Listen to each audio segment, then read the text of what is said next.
I want to ask you what part of the country you come from. I originate from Canada. I guess where that is. Oh, I know where Canada is. I've been there myself. Well, travel for a slave. Solomon Northup is an expert player on the violin. I was born a free man, lived with my family in New York. Be good for your mother. Until the day I was deceived. To Solomon. Kidnapped, sold into slavery. I wanted to tell a story about slavery, and I wanted to find an interesting angle into the narrative. And I thought about a free man, a man who has a family, who is kidnapped into slavery. And the reason why I chose this angle is because I wanted that person to be everyone in the audience, someone who can take you, the audience, through this unfortunate conveyor belt of slavery. And as I was thinking about the idea, my wife said to me, well, why don't you sort of look for an actual story on slavery? And I thought, okay, that'd be a great idea, because there are millions of out there sort of, you know, recounts of people's unfortunate situations through slavery. And she found this book, on the hunt, she found this book called 12 Years a Slave. So I was so kind of excited about it, because when I opened the book and read it, and it just couldn't stop. And it read like Pinocchio, it read like a Brothers Grimm book. It read like a very sort of dark fairy tale. All I know, we were traveling. We wish we'd die trying. Survival's not about certain death. It's about keeping your head down. Days ago, I was with my family. In my home. Now you tell me all is lost. Tell no one who I am. That's the way to survive. Well, I don't want to survive. I want to live. I would hope that an audience watching the film has the experience that I had when I was, times when I was making the film, but also when I was when I read the script and when I read the biography. It's kind of a marvel to me, the depth of the human spirit. I think this story is so much about that. It's about how hard it is to break somebody. What sort of reserves they can have, and how deep they're prepared to go.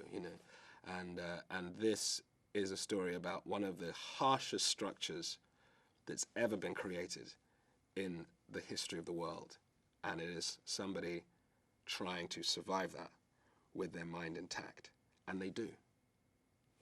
And I feel like that's an extraordinary thing to see, to witness, and to be kind of part of. I went to Master Shaw's plantation. You admit it? Yes, freely. And you know why? I got this from Mrs. Shaw. Mrs. Epps won't even grab me no soap to clean with. I stink so much I make myself gag. 500 pounds of cotton, day in, day out, more than any man here. And for that I will be clean. That's all I ask. This here, what I went to Shaw's for. I think this story is important today because it's a story that still has not been told. In film, we don't have a lot of stuff about slavery, and film is the medium of the day. It's the way in which we communicate with the whole world. Everybody is hang up on film. And so I think it's high time that this story got told in that medium. And we all too quickly try and hide or ignore this part of history that is filled with so much shame. I mean, like, for the enslaver and the enslaved. But I feel like we have to deal with it. We have to open it up because it really did happen, and we have to accept it and learn from it. We have to learn from the pain of our ancestors. That's it. Do not look in his direction. Continue on. That's it. Found him, Master. Brought her back just as instructed. What'd you just now tell her? What'd you say to Bets? No words were spoken, none of consequence. You're a liar. You damn liar. I saw you talking with her. Tell me. Can I speak of what did not occur? Oh, Master, bro! Master! You come here. Master, I said come here! I brought her back just like you. Solomon is of greater intelligence than him, and he doesn't even have the intelligence to sort of suss that out, but he knows that something's at play that he can't put his finger on. There's something that Solomon has that he doesn't. And so I think, you know, in a lot of senses, he feels threatened by him. Já disponível no MEO Videoclube.